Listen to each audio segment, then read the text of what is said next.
तो आदाब, नमस्कार, गुड इवनिंग, सत श्री अकाल। एक बार फिर आप तमाम लोगों का स्वागत है क्राइम तक की कहानी के इस एपिसोड में। उम्मीद है पूरी फैमिली अच्छी होगी, अपना और अपनों का ख्याल रख रही होगी।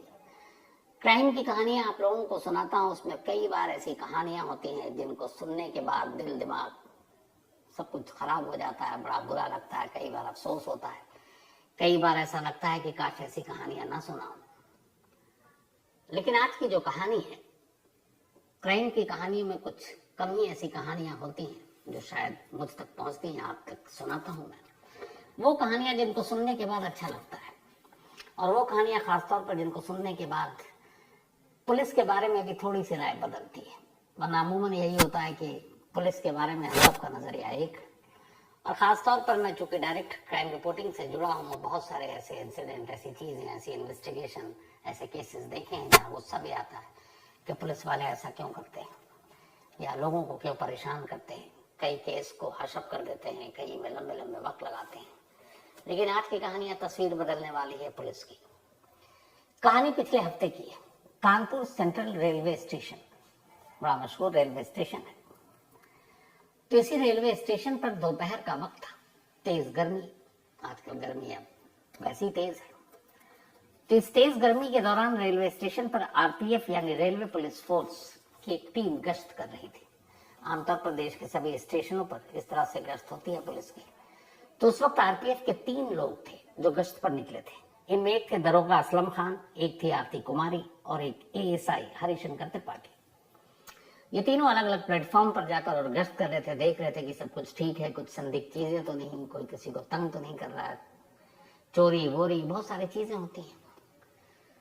तो जब ये गश्त कर रहे थे, अचानक इनमें से जो आरपीएफ के दरोगे हैं उनकी नजर एक शख्स पर पड़ी।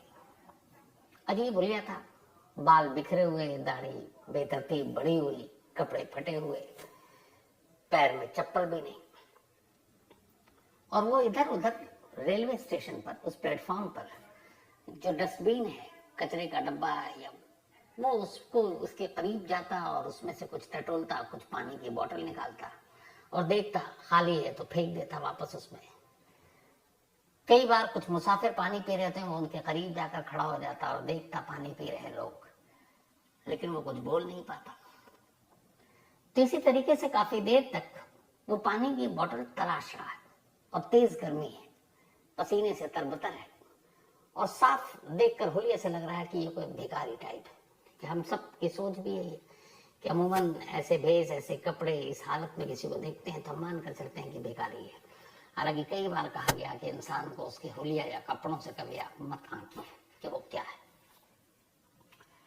तो प्लेटफॉर्म पर इधर उधर भटक रहा और पानी की बोतल तलाश रहा। इत्तेफाक से इस आरपीएफ की टीम की जब नजर पड़ी तब सारा ध्यान उसी की तरफ, बाकी सबको छोड़कर प्लेटफॉर्म के बाकी मुसाफिरों को, क्या आखिर ये क्या कर रहा है। अब ये भी होता कई बार कि पता नहीं कौन है, क्या है, संदिग्ध मामला है। लेकिन धीरे धीरे उन्होंने देखा कि पानी की बोतल ही ढूंढ रहा, और शायद किसी भी एक खाली बोतल में कुछ पानी की चंद बूंदे मिल जाए तो वो शायद वो अपनी प्यास बुझाना चाहता है, क्योंकि गर्मी तेज थी। तो जब ये यकीन हो गया तो दरोगा और उनके दोनों साथी उस शख्स के करीब जाते हैं और पूछते हैं कि क्या हुआ। तो कहता मुझे साहब प्यास लगी है, पानी पीना है। आरपीएफ की टीम इंसानियत दिखाती है, कहती ठहरो। उसके बाद वो एक बोतल पानी का खरीदते हैं प्लेटफॉर्म से और उस शख्स को दे देते हैं, और यही मानकर कि ये भिखारी है, परेशान है, पानी पीना चाहता है, इंसानियत के नाते उसे बोतल दे दी। उसने बोतल लिया और पानी पीना शुरू किया। पानी पीने के बाद जब उसकी प्यास बुझ गई, बोतल का ढक्कन बंद किया और पहला शब्द वो जो बोलता है, कहता thank you very much sir. ये जो थैंक यू था और जिस टोन में उसने कहा, अचानक उन तीनों पुलिस वालों के कान खड़े हो जाते हैं। अभी इस थैंक यू से पहले जो उन्होंने उसके साथ या उसको देखा 2-4 मिनट, उसका हुलिया, उसकी पूरा भेष, बिखरे बेतरतीब दाढ़ियां, बाल, फटे कपड़े, बिना पैरों के, बिना चप्पल के पैर, और पानी पीने के बाद उसने थैंक यू बोला। और वो थैंक यू नॉर्मल जैसे बहुत सारे आम बोलचाल में लोग बोलते हैं उस तरीके का नहीं था। उस थैंक यू के बोलने का जो लहजा था वो एकदम साफ था कि बहुत कोई पढ़ा लिखा शख्स जिसकी अंग्रेजी बहुत अच्छी है, वो बोल रहा है। अब उसने जैसे ही बोला इन तीनों का माथा ठनका। उन्होंने कहा कि ये क्या है। अब दूसरे ख्याल आ रहे मन में कि कहीं भेष बदल कर कुछ क्राइम करने के लिए तो नहीं है, किसी और चीज में, किसी रैकी में तो नहीं। आजकल के हालात भी ऐसे ही। अभी तक जो हमदर्दी थी अब वो शक में तब्दील हो गया। अब उन्होंने पूछा कि कौन हो तुम। तो वो घबराया पहले, तो बोला साथ चलो। अब उसको आरपीएफ की टीम अपने साथ अपने कमरे में ले आई। रेलवे स्टेशन पे ही उनका दफ्तर भी होता है। अब वो पूछे कि बताओ तुम्हारी हालत हुलिया ये सब देखने के बाद तुम जिस तरीके से तुमने थैंक यू बोला, तुम बेकारी तो हो नहीं सकते, तो तुम हो कौन। अब वो शख्स पहली बार खुलता है, आंखों में आंसू। उसके बाद बोलता है कि सर मेरा नाम महावीर सिंह है, और इंग्लिश में बोल रहा है। अब उन्होंने कहा महावीर सिंह हो तो तुम यहाँ कैसे, इस हाल में, सुलिये में, और एक पानी की बोतल चंद बूंदों के लिए तुम डस्टबिन से लेकर सब कुछ इधर से उधर पलट रहे हो। तो उसने बोला साहब मैं ऐसा नहीं हूं, ना मैं भिखारी हूं, मैं एक संपन्न एक अमीर घर से हूं, लेकिन मैं बहुत डरा हुआ और इसीलिए मैं कुछ बोल नहीं पा रहा। लेकिन आप पुलिस से हैं तो अब मुझे थोड़ा सी तसल्ली हुई है। तो बोले बताओ। अब उन्हें लगा कि अभी भी पुलिस वालों को शक है कि पता नहीं ये कौन है, क्या हो सकता है। तो उन्होंने कहा ठीक है तुम अपनी कहानी बताओ, क्यों इस हुलियों में हो, अगर तुम अच्छे परिवार से तो यहाँ क्या कर रहे हो, इस भेष में क्यों घूम रहे हो। तब वो कहता है कि मेरी एक कहानी है। उन्होंने कहा सुना। उसे कहा कि मेरा नाम महावीर सिंह, उम्र 29 साल है। मैं इसी उत्तर प्रदेश के औरैया डिस्ट्रिक्ट के विदुना इलाके का रहने वाला हूँ। मेरे घर में भाई है, माँ बाप है, पूरा परिवार संपन्न है, सब ठीक है, मैं पढ़ा लिखा हूँ। 26 जून 2022 बोला तब तक सब कुछ मेरे साथ ठीक था, यानी 2 साल पहले तक। 26 जून 2022 को मुझे घर वालों ने कहा कि कुछ पैसे निकाल कर ले आओ एटीएम से। तो मैं पैसे निकालने के लिए गया एटीएम कार्ड लेकर, लेकिन आसपास के जितने भी एटीएम थे सब खराब थे। तो कई जगह चक्कर काटे, पैसे मिले नहीं। तो मैंने कहा कि फिर मैं थोड़ा दूर जाता हूँ। तो मैं विदुना चला गया, और वहां बस से जाने के बाद मैंने अपना एक, चूंकि सारे एटीएम बंद थे, तो एक उसका दोस्त है महेंद्र, वो एक बैंक में एम्प्लॉय है। तो वहीं जाकर उसने उस बैंक से कैश निकाले, क्योंकि एटीएम काम नहीं कर रहा था और घर में नकदी की जरूरत थी। बोला कैश निकाले। उसके बाद अब मैं वापस बस स्टॉप आया और अब घर जाने की तैयारी कर रहा था, बस का इंतजार कर रहा था। करीब 8 किलोमीटर का ये दूरी थी उसके घर से इस बैंक तक की। तो उसने बताया कि जब मैं बस का इंतजार कर रहा था बस स्टॉप पर, वहां और कोई नहीं था, सन्नाटा था। और ये 2022 की बात है, तारीख है। तब उस वक्त कोरोना भी था, गया नहीं था, लोग बेवजह सड़क पर निकलते नहीं थे। तो अचानक बस स्टॉप पर बस तो नहीं आई, एक कार आई, और वो कार आकर मेरे पास रुकी। एक दरवाजा खुलता है, उसमें से 2 लोग उतरते हैं। मैं कुछ समझता कि वो शायद मुझसे रास्ता पूछ रहे हैं क्या। अचानक एक हाथ मेरे मुंह पर आता है और मुझे घसीट कर उस कार के अंदर डाल देते हैं। और फिर मुझे नहीं मालूम, मुझे कुछ होश नहीं कि मेरे साथ क्या हुआ। शायद उन्होंने कुछ नशीली चीज मुझे सुखा दी थी। इसके बाद जब मेरी आंख खुली तो मैंने अपने आप को एक टॉयलेट में बंद पाया, हाथ पैर बंधे हुए थे। बोला मैं वहीं, मुझे नहीं मालूम कि दिन है कि रात है, कितना वक्त बीता है। लेकिन फिर कई घंटे बाद कोई शख्स आया, मुझे बाहर निकाला और एक कमरे में ले गया। वहां और भी कुछ लोग थे और उसने मुझे वहां रखा, मारा, पीटा, धमकी दी। मुझे कुछ समझ में नहीं आ रहा। उन्होंने मेरे पे जो पैसे थे वो ले लिए, जो एटीएम कार्ड था वो लिया, फिर पिन पूछा। मजबूरी, मुझे डर था, पिन बता दिया। अब उन्होंने पता नहीं क्या पैसे लिए, क्या किया, पर उस कमरे में बंद रखा। और बीच बीच में जब भी मुझे फिर होश आता, मारते पीटते बेहोश होता, तो मुझे कुछ इंजेक्ट करते, कुछ इंजेक्शन लगाते, और फिर मैं नशे में खो जाता। मुझे नहीं मालूम क्या होता। फिर मैं वो उठता तो ऊँगता हुआ होता। कई दिनों तक या न मालूम कितने हफ्तों तक मुझे किसी कमरे में बंद करके रखा गया, पर मुझे कुछ पता नहीं वो इलाका कहाँ था। और मैं उनकी भाषा, उनकी जुबान भी नहीं समझ पा रहा था, क्योंकि वो न हिंदी बोल रहे थे, न भोजपुरी, न इंग्लिश। वो कुछ और भाषा, कुछ और जुबान बोल रहे थे। और शायद वो जुबान साउथ इंडियन की थी, उसको साउथ इंडियन नहीं आती थी। तो बोला कई दिनों हफ्तों तक यूं बंद रहा। उसके बाद एक रोज मुझे और बाकी लोग जो उस कमरे में बंद थे उनको निकाला गया और एक गाड़ी में बिठाया गया और गाड़ी में उनके तमाम लोग हथियार के साथ, और वो गाड़ी ले गए खुली जगह पर, एक कंस्ट्रक्शन साइट था, और वहां ले जाकर उन्होंने कहा कि अब तुम्हें यहाँ काम करना है। तो वहां गया मैं, पत्थर तोड़े, सारा काम किया कंस्ट्रक्शन के लिए एक मजदूर के तौर पर। थोड़ा बहुत खाना देते, उसके बाद शाम हो जाती, फिर उसी गाड़ी में बैठाते अपनी निगरानी में और वापस लेकर उसी कमरे में लाते और रख देते।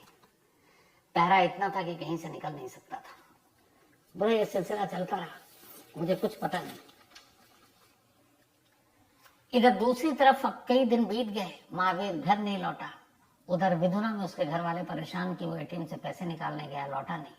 इधर उधर उसके तमाम दोस्तों से पूछताछ की, कभी ऐसा हुआ नहीं कि महावीर इससे पहले इस तरह से लापता हुआ है, न उसके अंदर कोई बुराई न ऐब, सीधा साधा लड़का। तो जब कहीं नहीं मिला तो घर वालों ने मजबूरन जाकर विधुना पुलिस स्टेशन में रिपोर्ट लिखा दी, मिसिंग कंप्लेन। पर पुलिस वालों ने कुछ नहीं किया। उन्होंने कहा कि बालिग है, उम्र है उसकी, कई दोस्तों के साथ घूमने चला गया होगा, लौट आएगा, क्यों परेशान हो रहे हो। घर वाले विधुना के चक्कर काटते रहे, महावीर का कोई सुराग नहीं मिला, पुलिस ने कोई कोशिश नहीं की और वक्त बीतने लगा। जब जब वक्त बीतता गया, दिन हफ्ते हफ्ते महीने में बदलते गए, तो घर वालों की भी उम्मीदें एक तरह से टूटने लगी और घर में एक अजीब मातम, रोना पीटना, जवान बेटा घर से गायब, पता नहीं क्या हुआ हो। तो धीरे धीरे अब उनकी आस उम्मीद उसके लौट आने की भी कम होने लगी। फिर भी वो गाहे बगाहे जाते पुलिस स्टेशन और उसके बारे में खबर पूछते। पुलिस वालों का एक ही जवाब, कोशिश कर रहे हैं, पर महावीर नहीं मिलता। इधर महावीर के रूटीन ये कि एक बंद कमरे में उसको रखा जाता कुछ और लोगों के साथ, वहां उसको मारा पीटा जाता। उसके बाद सुबह होती, कंस्ट्रक्शन साइट पर ले जाते, मजदूरी कराते, शाम को वापस उस पिंजरे में लाकर बंद कर देते, थोड़ा बहुत खाना पीना देते और फिर कुछ न कुछ नशीली चीजें जरूर देते ताकि ये लोग इतने होश में ना हो कि ये कहीं से निकल कर भाग सकें या ज्यादा दूर तक चल सकें। ये सिलसिला चलता रहा और बोला मैं कैद की जिंदगी गुजार रहा है और धीरे धीरे मैं भी अब ये हो गया कि शायद मेरी जिंदगी अब यही है, घर ये सब मैं भूल गया अब। और इतना दिमाग की नशे की असर की वजह से दिमाग ने भी काम करना बंद कर दिया, कुछ याद ही नहीं रहता। धीरे धीरे ये आलम हुआ कि मैं भूलने लगा कि मैं हूँ कौन, कहाँ से आया, मेरा नाम क्या है, मेरे घर के लोग कौन है। बोला उम्मीदें छोड़ चुका था और इसी तरह जिंदगी कट रही थी। लेकिन तभी इसी महीने उस घर से कंस्ट्रक्शन साइट पर जहां इसको बंद करके रखा जाता था वो आना और जाना था। धीरे धीरे उसने कहा कि उन्होंने नशीली इंजेक्शन या दवाएं इतनी दे दी थी कि अब शायद उसका भी शरीर पर असर होना कम होने लगा था। तो बोला पिछले कुछ वक्त से मुझे लग रहा था कि शायद मैं होश में हूँ, लेकिन मैं एक्टिंग ऐसा करता था जैसे कि मुझे कुछ पता ही नहीं है, मैं नशे में हूँ। काम करता आता, लेकिन अब मैंने सोचना शुरू किया कि मैं यहाँ से कैसे निकलूं। तो उस कंस्ट्रक्शन साइट से उस पिंजरे तक जहाँ बंद करके रखा गया मैंने सारी चीजें देखी, लेकिन वो इलाका कौन, शहर कौन, कस्बा कौन, मुझे कुछ पता नहीं। लेकिन वहाँ के लोगों से ये इतना पता था कि ये यूपी, बिहार और बंगाल ये सारी चीजें नहीं है, क्योंकि बंगाली भी उसे आती थी। एमपी, राजस्थान भी नहीं, क्योंकि वहाँ के लोग भी वैसी भाषा बोलते हैं। मराठी उसे पता था कैसे बोली जाती है, क्योंकि वो फिल्म में बहुत देख चुका था।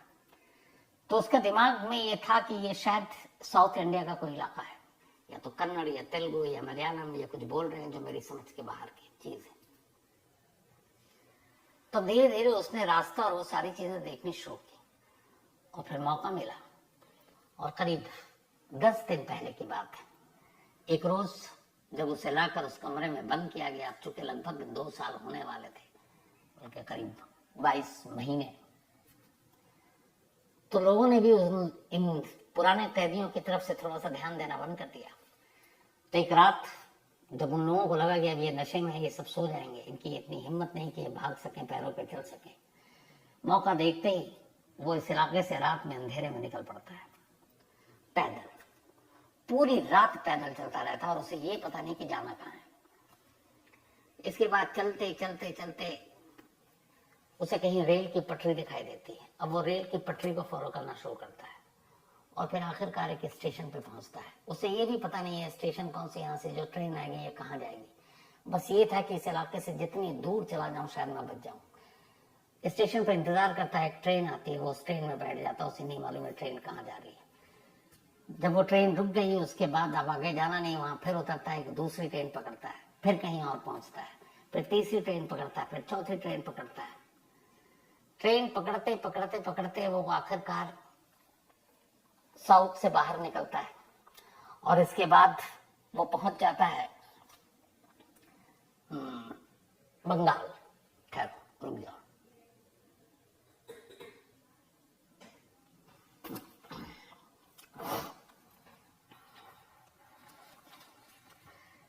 ट्रेन पकड़ पकड़ कर वो साउथ इंडिया से नॉर्थ इंडिया की तरफ चल पड़ा है।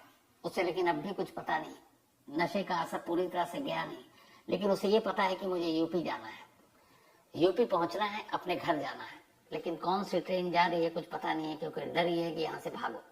आखिरकार वो गलत थी या जो भी अनजाने में ट्रेन में बैठते बैठते बिहार के दरभंगा के रेलवे स्टेशन पर उतरता है। जब वो दरभंगा में उतरता है तब पहली बार उसे एहसास होता है कि इस स्टेशन को मैं जानता हूँ, इस नाम को जानता हूँ, इस शहर को जानता हूँ, ये हमारे यूपी के करीब है और बिहार में। इसके बाद वो वहां दरभंगा में लोगों से पूछता है कि कानपुर कौन सी ट्रेन जाती है, क्योंकि उसी तरफ इसका घर है। अब इस पूरे भागने में पिछले 1 हफ्ते 10 दिन से जो लगातार भाग रहा था, उसके पास कोई पैसे नहीं, भूख लगे तो क्या करे, धीरे धीरे उसकी हुलिया हालत भी ऐसी हो गई थी। तो स्टेशन पर या ट्रेन में जो भी उसे देखते समझते हैं भिखारी है, तो कोई उसे खाना दे देता, कोई उसे पानी दे देता, और वो बस उसी के सहारे जिंदा रहता। उसके पास पैसे भी नहीं कि कुछ खरीदे या कुछ फोन करे। अभी तक फोन नंबर भी याद करने की कोशिश कर रहा है इन 2 सालों के इस जुल्म के बाद और नशे के बाद कि कोई नंबर याद आ जाए, वो भी नहीं आ रहा है। खैर किसी तरह दरभंगा से इसने पता किया और कानपुर रेलवे स्टेशन पिछले हफ्ते पहुंच गया। जब कानपुर सेंट्रल रेलवे स्टेशन पर उतरा, उसी दिन प्यास लगी, प्लेटफॉर्म पर भटक रहा है, दोपहर का वक्त है और इत्तेफाक से आरपीएफ की टीम गश्त कर रही है और उसकी नजर उस पर पड़ती है और फिर वो थैंक यू बोलता है पानी पीने के बाद, और उसे एक थैंक यू की वजह से पुलिस वालों को शक होता है कि भिखारी नहीं है, और फिर ये सारी चीजें होती हैं और वो ये कहानी बताता है। जब ये कहानी पूरी पुलिस सुन लेती थी, कहता है अच्छा बताओ, तुमने घर का नाम भी बता दिया, किसी का नंबर कोई नाम याद है?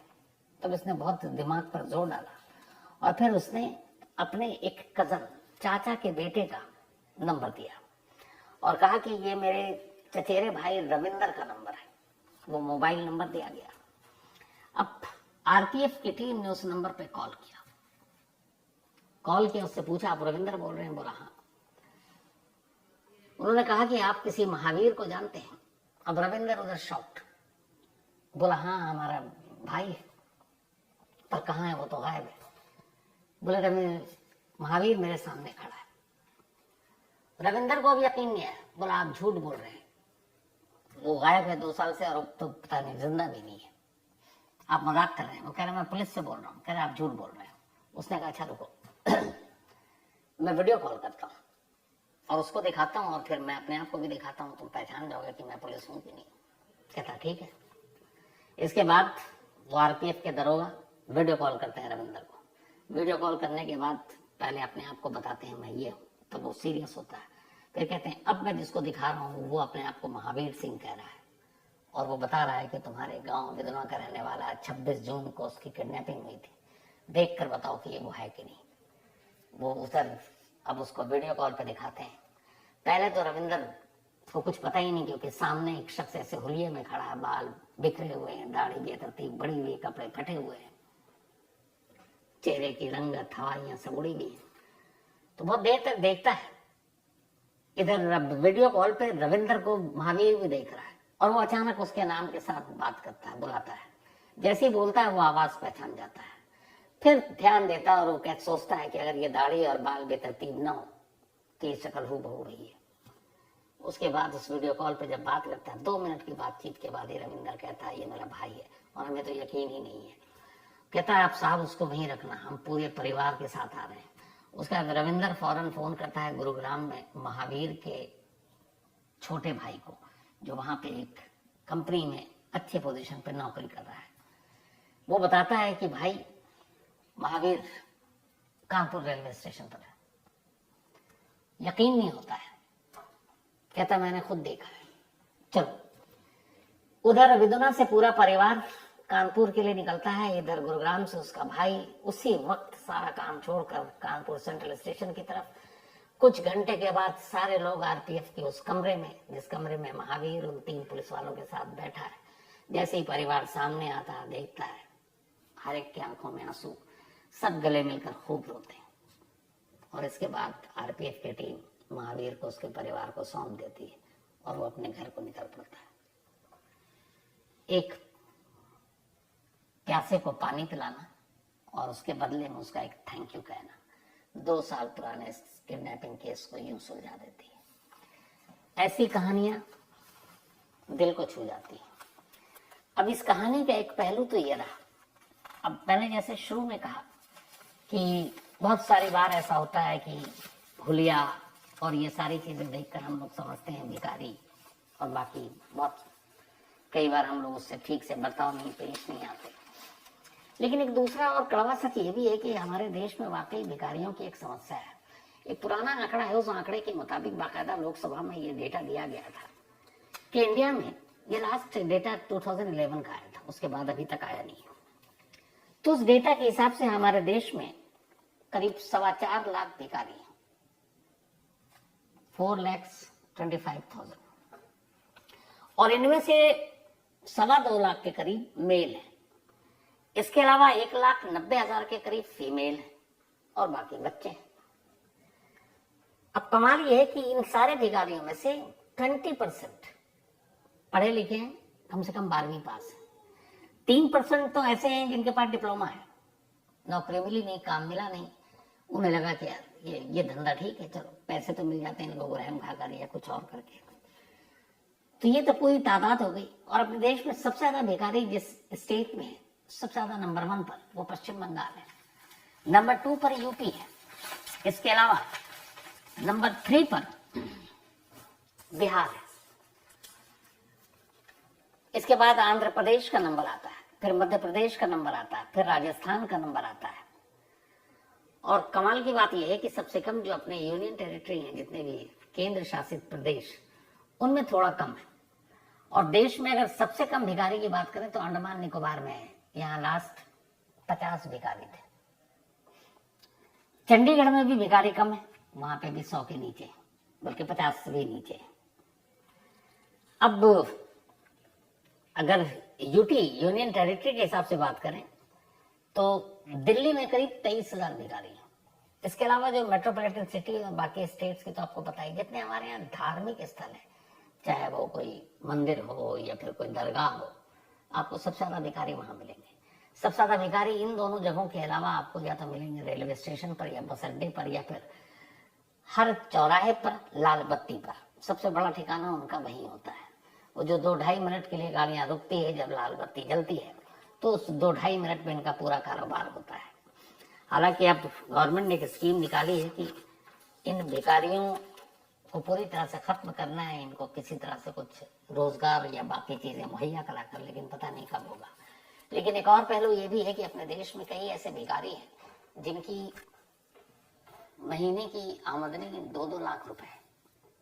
एक बहुत पुरानी फिल्म आई थी, मुझे याद नहीं है उसका नाम, लेकिन अनु कपूर जी थे उसमें, और उसमें बड़ा कटाक्ष किया था कि वो कैसे कार में आते हैं और हर सिग्नल पर हर जगह भिखारी बैठा होता है और वो कलेक्शन करते हैं, और फिर उनके पास बायोडाटा आने लगता है कि भाई हमारे लोग हैं, इनको भी कहीं भिखारी की नौकरी दे दीजिए, और उसके लिए मंत्री तक की सिफारिश आने लगती है। बहुत ही बेहतरीन फिल्म थी वो फिल्म थी, लेकिन यकीन मानिए वो एक तरह से हकीकत भी है। आज बहुत सारे ऐसे भिखारी के गैंग है जो ऑपरेट करते हैं।